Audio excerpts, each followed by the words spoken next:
Also, we're going to go to the confession segment early. A minute and a half earlier than I wanted to, but we're going to the confession segment. We're going. Okay, I got the confession. But, okay, so a lot of people emailed me because I started posting on Instagram, like these little confessions, trying to get draw up some interest on the Instagram Reels. 2 million views, by the way. That's what's up. I mean, I got 2 million views on the Reels. I mean, it's no big deal. We're popping off.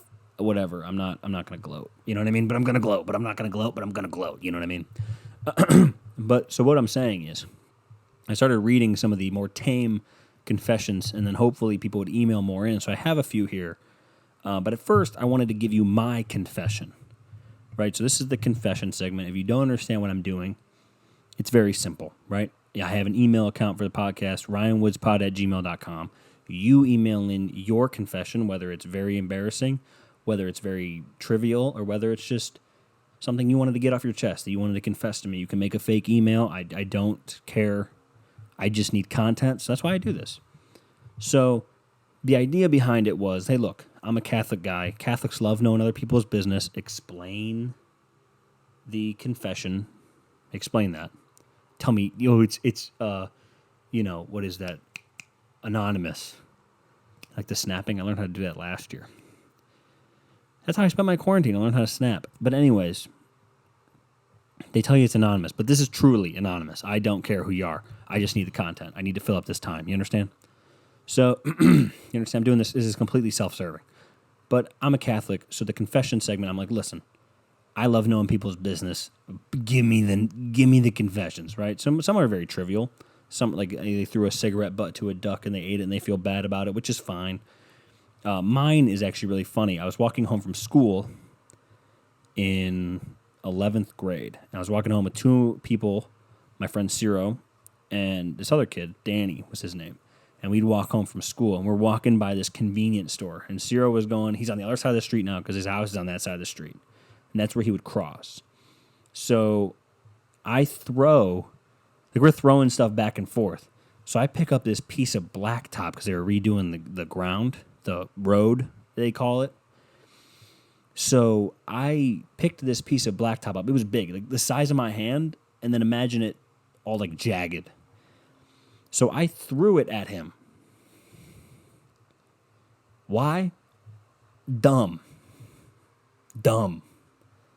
So then it hits a Ford F-150 blue, electric blue. And I remember it banging off the front of the car. And I ran like hell. So that's my story. And then I don't remember, I ran until I literally did not stop. It was about a mile until I got home, and I didn't feel my legs. I just ran. I was floating. I just ran home because I just committed a crime. And I just admitted to that crime, but it was a long time ago, so I'm out of the statute of limitations. If that was your car, keep it to yourself, right? You lost on that one. I don't even know if it did any damage, but it sounded like it did, so keep it to yourself. But here's the confession segment for the week. First, we have an awesome one that I think is definitely a troll. Well, actually, we'll read this one first. We'll read the troll second, that I think is a troll. But this one is, hey, Ryan, I went too far with my OnlyFans addiction, and now I deeply regret it. So you might be thinking, oh, they paid too much money, they lost too much money, whatever. So I've used OnlyFans for a while now to see nudes of certain girls that I wouldn't see otherwise. But now I've gone somewhere with it that I completely regret. I recently saw that my cousin was on OnlyFans. Shout out. We love OnlyFans around here. It was free to follow with some pay-to-view content. Naturally, pondered about whether or not I consider buying, and eventually I did. Then I, to it, and now I feel horrible about it. I haven't touched my account since, and now I don't know what to do about this. Part of me wishes I could undo this somehow, but I know deep down that I can't. I'm only glad that no one close to me knows about this. Love the show.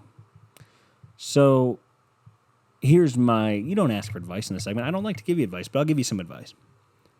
Delete the account like you said you did. And then, because it's only going to get worse, right? You're only going to jerk off to your cousin, and then it's going to be, you're going to beat the monkey to your cousin, and then it's going to be next is going to be, you're going to be thinking about some other crazy stuff. Then you're on some like 50th page of the porn website, and you're just looking at everything. So don't do that. So just start, doing it to yourself in the morning before you get going for the day, Maybe try to cut out the websites, block the websites on your phone, wherever you're getting this stuff, because it's not going to, it never ends well, okay? You're going to end up paying like a stripper a couple grand, and you're going to not be in love with somebody anymore. But this next one, thank you for saying you love the show, by the way. I love how you threw that in at the end. This one, I believe, is the troll. Now, you and I can decide this. This is the confession segment, Into the Woods podcast. Email at ryanwoodspod@gmail.com. I think this person's lying, but let's see if they give enough detail to where we can prove if they're not lying, right? I used to vigorously jacket next to my sleeping grandma.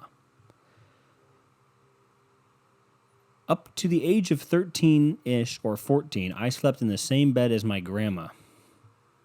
Weird. That's the first red flag. I'm like, why would you sleep? Was it a big bed? Why would you be next to your grandma in bed at 13 years? What? Anyways, I would wait for her to fall asleep and then switch to the channels that had softcore after late hours. We had a spring bed, so I was always bouncing when I did the deed, and sometimes it woke her up. With ninja-like accuracy, I would switch the channel and pretend I have been asleep for some time. And I was pretending that my leg would tremble and jump in my sleep. God rest my grandma's soul. No, she's not dead. I just wish that God would rest her soul. Listen. And he also says, love the show, so thank you. That sounds fake, but it almost sounds so fake that it could be real, right? So who knows? Maybe this guy, hey man, don't, I know you probably regret that. Why did you sleep next to you? I don't even care about the jacking it part, the rubbing part. I care about why you were sleeping next to your grandma as an adolescent teenager. Why was that? Did you have a small... I'm not trying to shame you or anything if you had a small house or something. I never lived with my grandparents, thank God. Not that they're bad people. It's just what a hassle. For them more than for me. This is the last one. I got 3 this week. So if you want to send yours in, ryanwoodspod@gmail.com, maybe I'll read them if they're these good. And this doesn't have to be... It's become very sexual, but you don't have to say sexual things. We can just do funny things, right? We can be funny. Hey, that one I told you guys can be funny. This doesn't have to be sexual. You don't all have to be deviants, okay? We can have some class. I don't want this to veer into everyone telling me this deep, dark secret. I mean, I do, but I don't. I don't want you to say, I cut a hole in my mattress and started banging it for 3 years. I don't want to hear that. Maybe I do. If you have that, please send it in. Maybe I just exposed myself. There are no holes in my mattress, I promise. You can inspect it if you want. That got kind of weird and dark. I felt like I was compensating for something. But anyways, here we go. This last one. I used my dad's ex-girlfriend's toys secretly when they were not home. Out of all my friends growing up, I was the first of the girls to go through puberty at my school. How do you know? Oh, one of the first. Okay, I can't read. I was about to say, how do you know you're the first girl going through? Did you ask? This was 8 years ago now. You just aged. So, okay, I shouldn't have. Okay, I guess there's no age. All right. But I remember that when she would leave, and I'd bolt to their bedroom closet and find the toy in their metal cabinet that was always unlocked. I'd get myself off with it every time. Does this feel dirty? It was a realistic... See, this is what I'm talking about. It was a realistic, veiny, curved, that also vibrated. You're saying realistic, which makes me insecure, okay? And thank God I had enough sense to wash it before and after. I almost got caught once, but that did not deter me. Of course not. Of course not. I only quit doing it when they broke up. Well, Well, thank God. You know what I mean? Could you imagine if they were broken up and you were doing this? I have a lot of shame, but seriously, how disgusting and sexy is it at the same time? I don't know if it's sexy. You were a teenager. Chill out, man. You're trying to get me in trouble. I was exposed to the P word at a very early age. 4. She puts 4. How would you even remember that? I don't remember anything from when I was 4. What? Why did you add that? Why did you tell me that? I don't like that at all. Now I feel dirty. What a great way to end the podcast, you know? I just feel dirty. Good thing I have to go take a shower. It's gross.